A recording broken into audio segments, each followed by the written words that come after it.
सच्चिदानन्दरूपाय विश्वोत्पत्त्यादिहेतवे तापत्रयविनाशाय श्रीकृष्णाय वयं नमः। चैतन्यं शाश्वतं शान्तं व्योमातीतं नादरूपफलातीतं तस्मै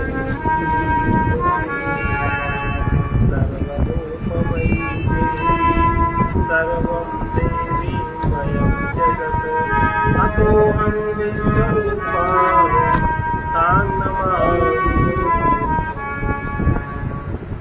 हम लोगों ने कल सुना कि आत्मा का साक्षात अनुभव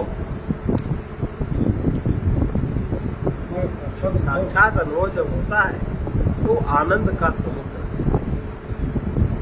आत्मा का साक्षात अनुभव करने वाला फिर किसी सुख में उसका मन आकर्षित, और सुख में मन आकर्षित न होने के कारण वो व्यवहारिक जगत में नगण्य सा हो जाता है। बस व्यवहारिक जगत में कोई कब कुछ करेगा तो उसको लगेगा यहाँ सुख है, अच्छा लग रहा है, भीड़ इकट्ठी करने में सुख है, करने में। और जब उसको कहीं कुछ सुख का अनुभव ही नहीं है, वहाँ अनुभव नहीं होता सुख का। जो आत्मा के आनंद समुद्र में ठहर गया, अकृत्रिम हो गया, अब वो किसी ये आनंद किसी प्रयास से उत्पन्न नहीं होता। जब तक इस सहज आनंद की अनुभूति न होने लगे तब तक साधक को जो पिछले 15 अंग बताए गए होंगे उनके साधन में सक्रिय रहना चाहिए। और जो 15वां अंग है वो पिछले 14 अंगों का एकीकृत परिणाम है। इन 15 अंगों का अभ्यास करते हुए साधक शिखर तक पहुंचता है और उसे अनंत आनंद तो प्राप्त होता ही है, साक्षात उसमें आत्मज्ञान का स्मरण होता है। सभी प्रकार के भय समाप्त हो जाते हैं और भीतर बाहर से बिल्कुल शुद्ध। ऐसा साधक सिद्ध हो जाता है, शिखर पे पहुंच जाता है और उसे अनंत आनंद का अनुभव होता है। साथ ही उसे ऐसी योग्यता प्राप्त हो जाती है जो किसी भी देश काल परिस्थिति में उस आनंद का अनुभव नहीं होता, चाहे जहाँ रहे चाहे जैसे रहे वो उसमें आ जाता है, क्योंकि साधक स्वयं आनंद स्वरूप है। आत्मा स्वयं आनंद स्वरूप है। ततः साधन निरयुक्तः सिद्धो भवति योगिराट् तत्स्वरूपं न चैकस्य विषयो मनसो गिराम्। ततः साधन निरयुक्तः सिद्धो भवति योगिराट् तत्स्वरूपं न चैकस्य विषयो मनसो गिराम्। फिर वह योगी राज योग में स्थित हो जाता है। कौन से? बड़े उच्च योग में। कोई देह इंद्रिय का, मन का, बुद्धि का सबसे ऊपर होकर के आत्मस्वरूप में उसकी स्थिति हो जाती है, इसलिए वो योगी राज होता है।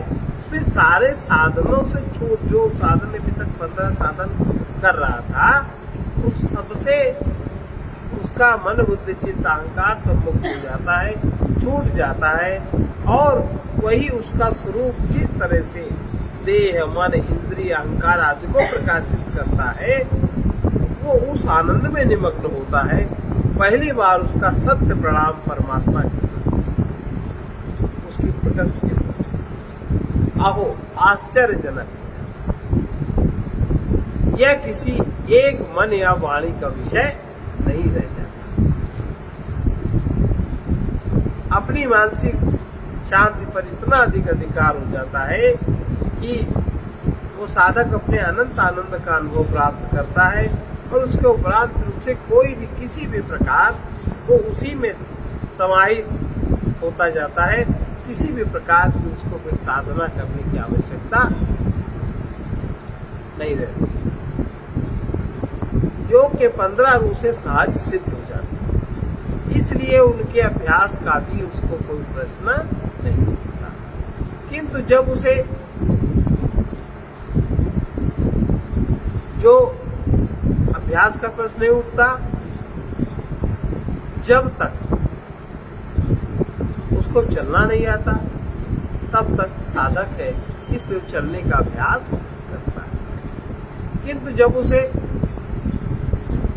स्थिति बन गई उसकी, तब पुनः उसे अभ्यास की क्या आवश्यकता। छोटा बच्चा चलने का अभ्यास करता है और जब उसके सब सदने लगता है, पैर शरीर पूरा, तो वही दौड़ता है, वही कौशल के ऊपर चढ़े के नीचे चढ़ाए, जो बहुत सब लोग नहीं कर पाते, या फिर उसे नहीं रहता। इसलिए चलना उसकी स्वाभाविक क्रिया, आत्म स्थित उसकी स्वाभाविक क्रिया हो जाती है।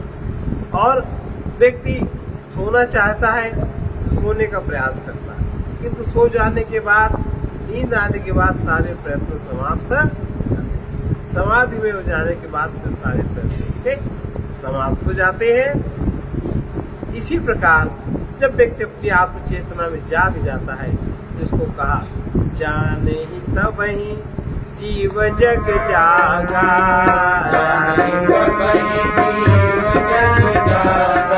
जब सब विषय विलास गिराना, जब सब विषय विलास गिराना, जग जामिनी जागे जोगी, जग जामिनी जागे जोगी,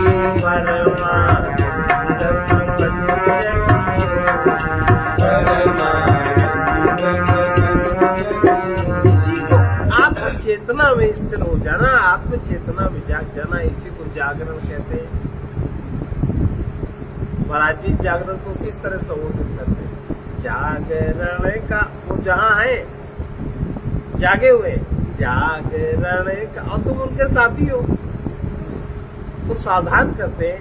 जागरण का समय है पर मोहनी में सो रही, जागरण का समय है पर मोहनी में सो रही, सुखद सुमनों से कभी हंसते तो खत में रो रहे, सुखद सपनों में कभी हंसते तो खत में रो रहे। और इस जब तक वहां नहीं पहुंचते, जागृत नहीं होते, तब तक नीचे क्या चलता है? कोई गुरु बन रहा, कोई चेला बन रहा, कोई कुछ बन रहा, कोई नाच रहा, कोई कुछ, दुनिया की एक्टिंग होती रहती है। सोते सोते स्वयं खोए, सोते सोते स्वयं खोए, खोजते परमात्मा, खोजते परमात्मा, देहमय ही मानते हो, देहमय ही मानते हो,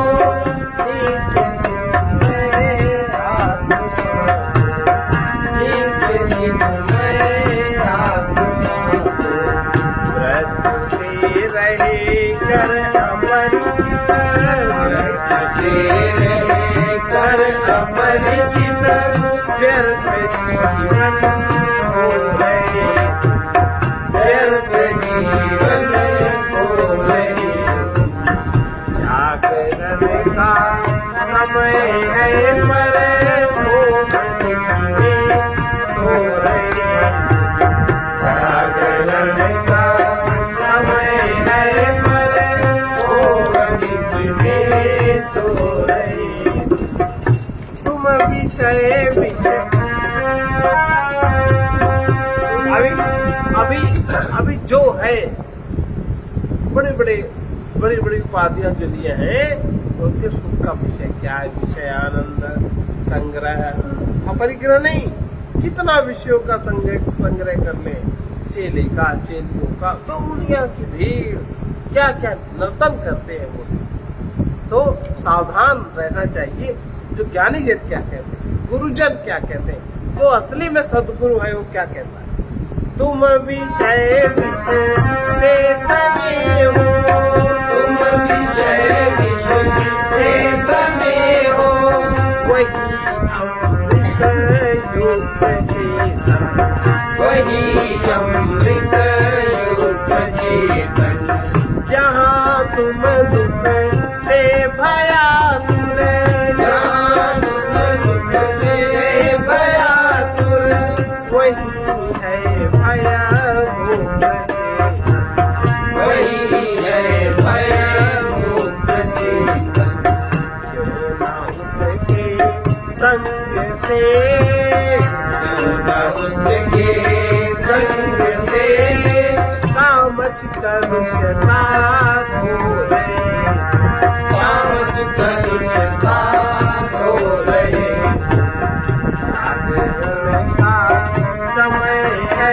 पर, जागरण का समय है पर, मोहन शिवे सो रहे, मोहन शिवे सो रहे, शांति तो नित प्राप्त ही है, शांति तो नित प्राप्त ही है, देख लो कि अशांति क्यों है, देख लो कि अशांति क्यों है, सत्य से दूरी नहीं है, सत्य से दूरी नहीं है, किंतु रहती भ्रांति क्यों है, किंतु रहती भ्रांति क्यों है, आश्रय में बैठ कर भी, आश्रय में बैठ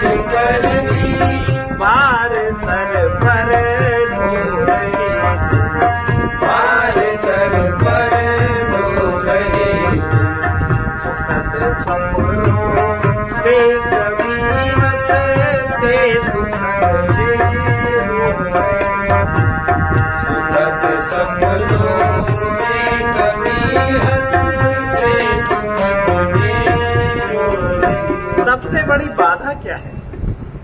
अब दुनिया भर में जाए, किसी में गुरुता नहीं, नाम रखे सदगुरु, दास है वस्तु के, व्यक्ति के, धन के, औरत। सबसे ज्यादा उनके आसपास महिलाओं का संग्रह क्यों? इनमें सब में इतना प्रयास क्यों? क्योंकि अंदर से बड़ी अतृप्ति है। ये वो बेचारे हैं, दया करुणा के पात्र है। इसलिए कारण क्या है? क्यों नहीं हम जाग पाते उस अपने आत्म चैतन्य में? क्यों नहीं हम अहंकार से पार कर तुरीय चैतन्य में हम नहीं जागृत रह पाते? बात क्या है? आंख बंद करके बैठो, देखो नहीं, केवल बात जागृत की है। जो व्यक्ति इस क्रम से इस प्रकार में अपनी आत्म चेतना में जाग गया, तो उसे जो कुछ करना था उसने सब कर लिया। एक आत्म संतोष की अवस्था का जो लाभ होता है, संतोषः परमो लाभः विचारः परमम ज्ञानम, जिस विचार से उस परम ज्ञान की स्थिति उसकी आई है, उसमें इस अवस्था को प्राप्त कर किसी भी का वर्णन नहीं हो सकता। यह स्थिति देखने, अनुभव करने, विचार करने की स्थिति नहीं है, इससे ऊपर की स्थिति है। यह अवस्था मन से परे है, उसे मन से नहीं जाना जा सकता, उसके स्वरूप की व्याख्या नहीं हो सकती। उपनिषद ने बस केवल एक व्याख्या दे दी, ब्रह्मविद ब्रह्मैव भवति, ये व्याख्या दे दी और ब्रह्म ज्ञानी ब्रह्म ही हो जाता है। ये आप इसके अलावा कुछ नहीं कह सकते। ये भी नहीं कह सकते कि मैं ब्रह्म हो गया हूँ, तुम ब्रह्म नहीं हो सकते। वो कुछ बात ही फर्क है। जैसे जागृति में जागने वाला जाग जाता है, तो स्वप्न को जानने वाला स्वप्न का दृष्टा बन जाता है, सुषुप्त को जानने वाला सुषुप्त बन जाता, वैसे ब्रह्म को जानने वाला भी ब्रह्म हो जाता है। अनंत की व्याख्या अंतवान से नहीं हो सकती। जिसकी अहंता अंतवान में है, जिसकी ममता विकार में है, वो इसकी व्याख्या क्या करेंगे? इस प्रकार से ब्रह्म किसी व्याख्या का विषय नहीं है, स्वरूप किसी व्याख्या का भी, सब मन का विलास है। स्वरूप किसी व्याख्या का विषय नहीं है, वो तो आत्मा है, सर्वव्यापक है। इसीलिए तो उपनिषद क्या कहते हैं, ये तो वाचो निवर्तन्ते, वाचो निवर्तन्ते, प्राप्य मनसा सह, प्राप्य मनसा सह। वहां तक पहुंचे बिना मन के साथ वाणी लौट आती है, इस साधन से नहीं पहुंचा। और इसमें बाधा क्या है? सदगुरु कहते हैं देह में मैं और देह मेरी और देह से संबंधित सामग्री सुख का साधन, ये तीन बात। देह की ममता अहंता, देह की ममता अहंता, त्यागते हो नहीं जब तक, त्यागते हो नहीं जब तक। निरंतर निज ज्ञान में, निरंतर निज ज्ञान में ही जागते हो नहीं जब तक, जागते हो नहीं जब तक। अधिक परमानंद में, अधिक परमानंद में रहकर भिखारी हो रहे, रहकर भिखारी हो रहे। जागरण का समय है पर, जागरण का समय है पर, हो में सो रहे, वो अनिश्चित सो रहे। सुखद सपनों में कभी सपनों में कभी हंसते दुखद में रो रहे। सपनों में कभी हंसते दुखद में। हमारी मोहा शक्ति, एक तो मोह अलग हो गया और फिर उसमें आसक्ति, अपने को उसी में बांधने का प्रयास करना, माने अपनी कल्पनाओं को आत्मसात करने के लिए अपना जीवन लगा देना। हम लोग कहते हमारी एक कल्पना थी, पूरी हुई, हमारे मन में स्वप्न था, और ऐसे भाषा में लोग बोलने लगे। तो मोहा शक्ति बस इस प्रकार के प्राणी अति व्यस्त रहते हैं, और जितना वो व्यस्त रहते हैं उतना वो अंदर से सुस्त रहते हैं। वो उनके जीवन में जीवन का ही विस्मरण हो जाता है, और जिनके जीवन में जीवन का विस्मरण हो जाता है वो ये नहीं जान पाते कि जब हम सो जाते हैं उस समय निरंतर कौन जानता है। सोने में स्वप्न देखने वाला, गहरी निद्रा में आनंद का अनुभव करने वाला, और जागृत अवस्था में विभिन्न विषयों विभिन्न संगों का मनन करने वाला उस चेतन स्वरूप को जानने का प्रयास करना चाहिए, और उसी को जानना चाहिए। अपने से भिन्न जो कुछ है वही पर है, पर का आश्रय लेने वाला, अपने से भिन्न में सुख मानने वाला ही परतंत्र है। स्व में सत्य का अनुभव करने वाला स्वतंत्र है, और जो स्व में सुख का अनुभव, स्व माने छोटा सा नहीं अनंत, उसका अनुभव करने वाला ही स्वतंत्र है। सारा भार परमात्मा पर, परमात्मा की बनाई हुई प्रकृति पर है। तब जो सर पर बोझ ढोवे उससे बड़ा ज्ञानी कौन। ऐसा अब इस तरह की स्थिति में, इस अवस्था में, इस मार्ग में विघ्न कौन कौन से, विघ्न कौन कौन, क्या बाधा है जो हम इस तल पे नहीं जा पाते। बाधा है तो बाधा देखिए क्या बताते हैं। समाधौ क्रियमाणे तु, समाधौ क्रियमाणे विघ्ना आयान्ति वै बलात्, विघ्ना आयान्ति वै बलात्, अनुसंधान राहित्यम्, अनुसंधान राहित्यम्, आलस्यं भोगलालसम्, आलस्यं भोगलालसम्। समाधौ क्रियमाणे तु, समाधौ क्रियमाणे तु, विघ्ना आयान्ति वै बलात्, विघ्ना आयान्ति वै बलात्, अनुसंधान राहित्यम्, अनुसंधान राहित्यम्, आलस्यं भोगलालसम्, आलस्यं भोगलालसम्। लयस्तमश्च विक्षेपो लयस्तमस्य विक्षेपो रसास्वादश्च शून्यता रसास्वादस्य शून्यता एवं यद विघ्न बाहुल्यम् एवं यद् विघ्नबाहुल्यं त्याज्यं ब्रह्म विदाशनैः त्याज्यं ब्रह्मविदाशनैः लयस्तमश्च विक्षेपो लयस्तमस्य विक्षेपो रसास्वादश्च शून्यता रसास्वादस्य शून्यता एवं यदि विघ्न बाहुल्यम् एवं यद् विघ्नबाहुल्यं त्याज्यं ब्रह्म विदाशनैः त्याज्यं ब्रह्मविदाशनैः समाधि जो हम लोग जब 15 का अभ्यास करते हैं 15 गुणों का, तो सबसे पहला समाधि का अभ्यास करने पर जो एक वृत्ति अंदर से होती है, अनुसंधान राहित्य, अनुसंधान राहित्य, खोज करने की प्रवृत्ति का भाव। और ध्यान वाले भी यही सिखाते हैं। आजकल के जो ध्यान है यही सिखाते हैं, अंतर जिज्ञासा का भाव। बड़ी जिज्ञासा तो बहुत है, मोटे मोटे ग्रंथ है, पुस्तकें हैं, किताबें हैं।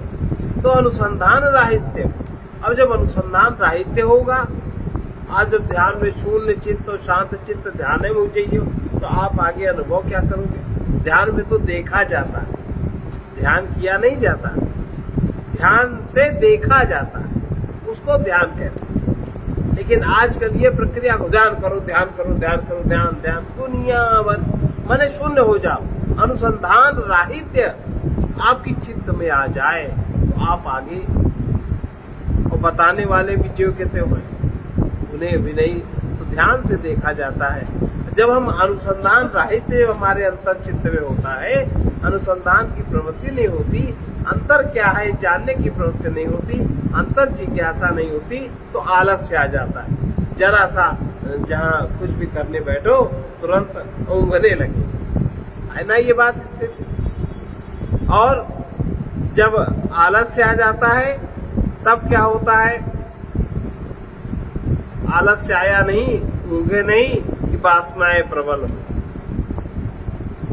जो भी वासना है वो आने लगी। अब उसकी कल्पना में मन लय होने लगा, स्वप्न में स्वप्न के स्तर पे आ गया, तमोगुण का आवेग हो गया, और जिस कारण से विक्षेप हो गया, मन नहीं लगता, मन बेकार हो गया। और ये सब कुछ और करो, कुछ और करो, रजोगुण को शांत करने के लिए कुछ और करो।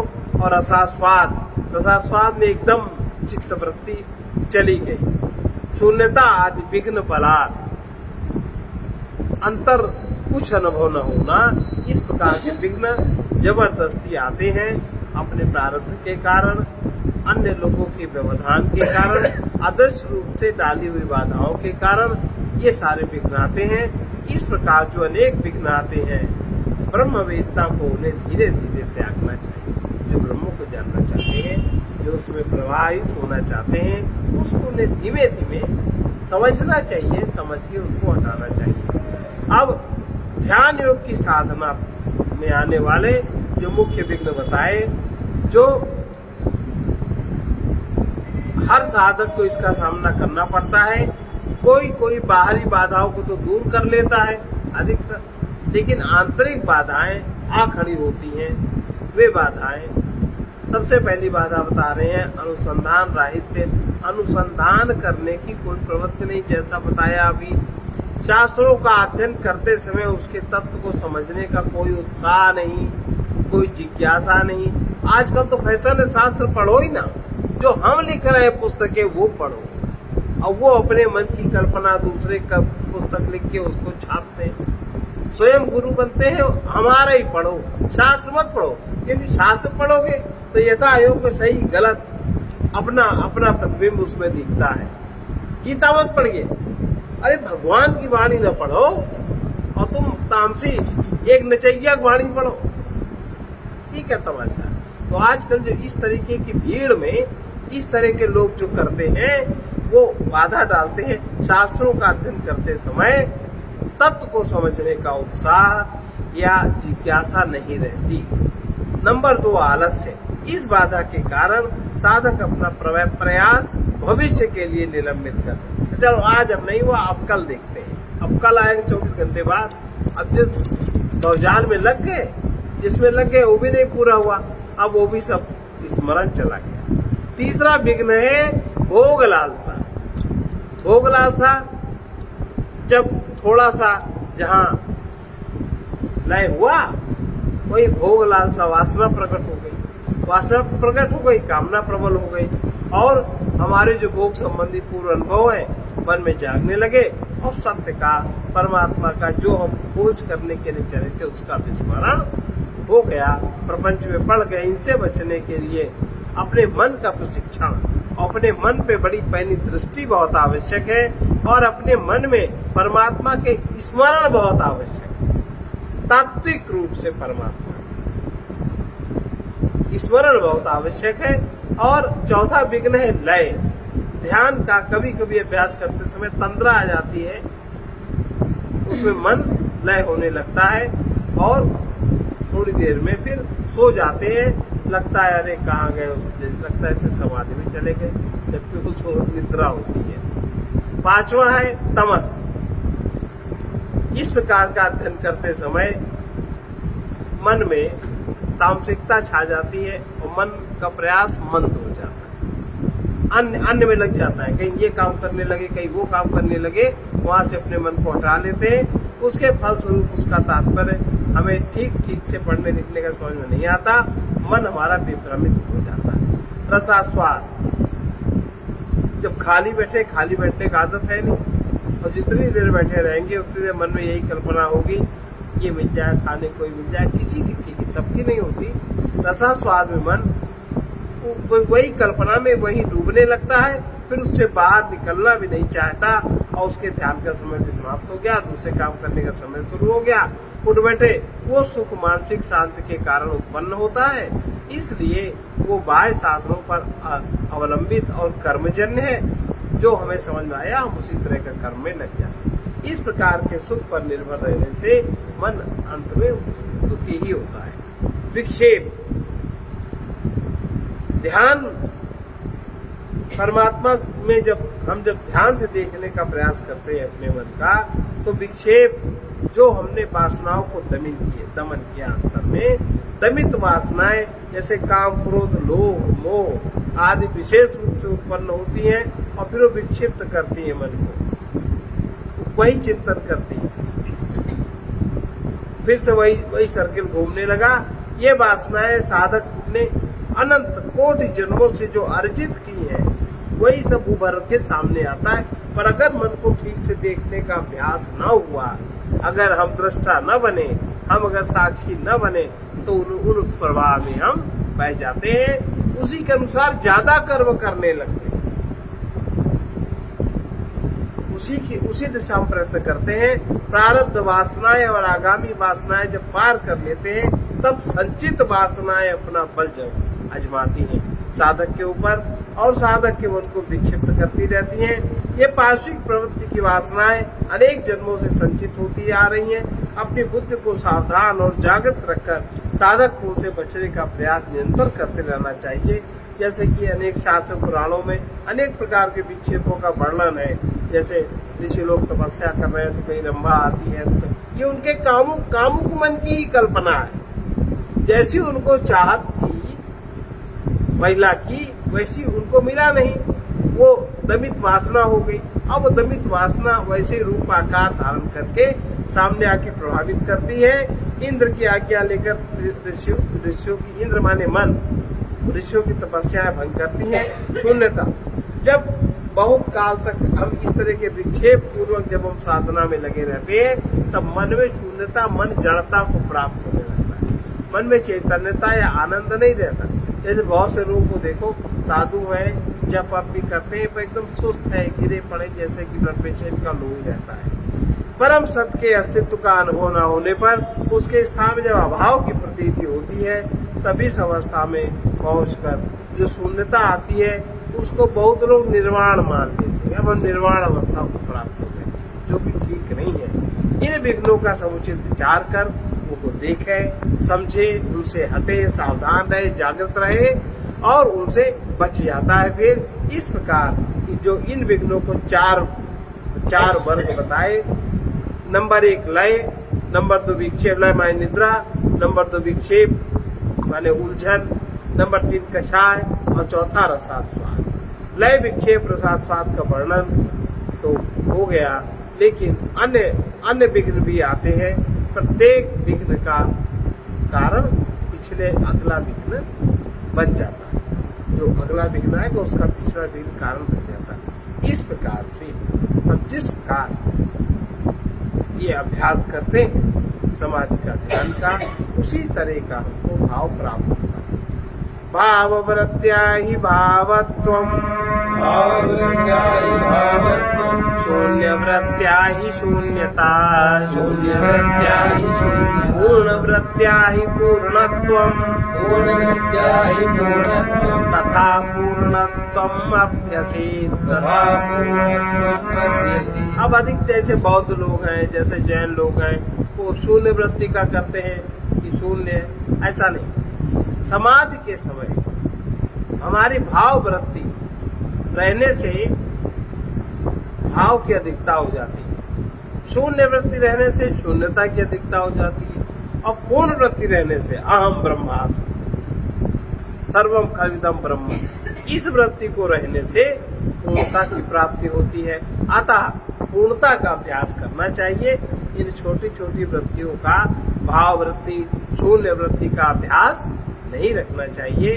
मन में जैसी भी भावना उस समय होती है वैसे ही उसका आत्मा का आकार प्रकृति के तल पे बन जाता है और फिर वो अन्यों को प्रभावित करता है।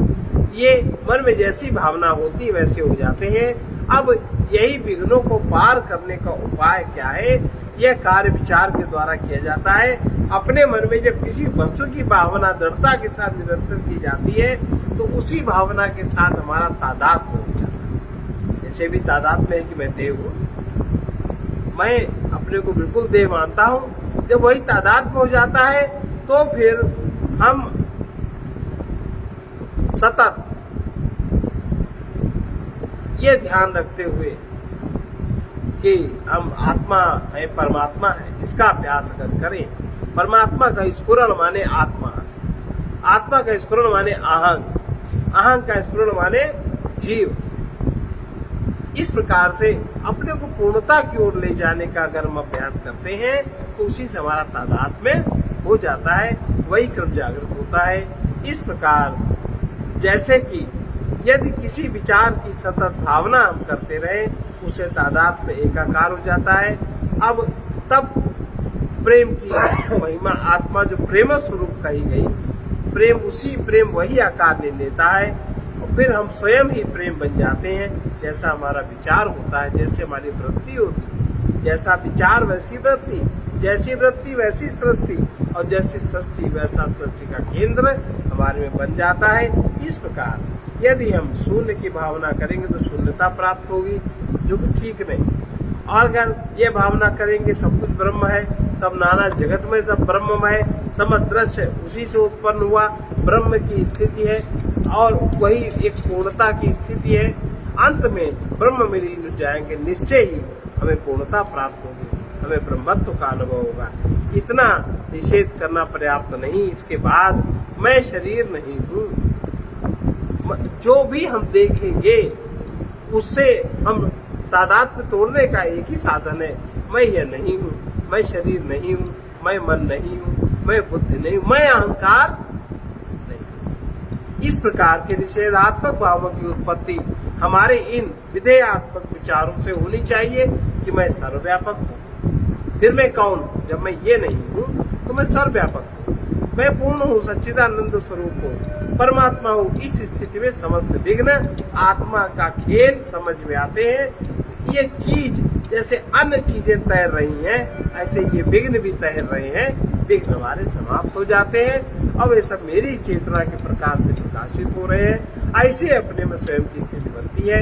ऐसा ज्ञान उदय होने पर ये कोई विघ्न हमारी साधना में फिर बाधक नहीं। आज इतना ही।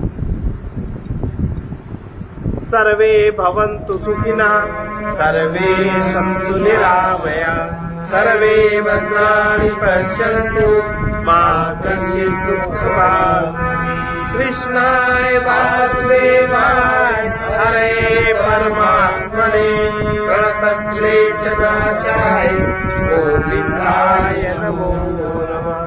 उग्रवीर महाविष्णु उग्रवीर महाविष्णु ज्वलन्तं सर्वतोमुखं ज्वलन्तं सर्वतोमुखं नृसिंहं भीषणं भद्रं नृसिंहं भीषणं भद्रं मृत्योर्नमाम्यहम् मृत्युमृत्योर्नमाम्यहम्।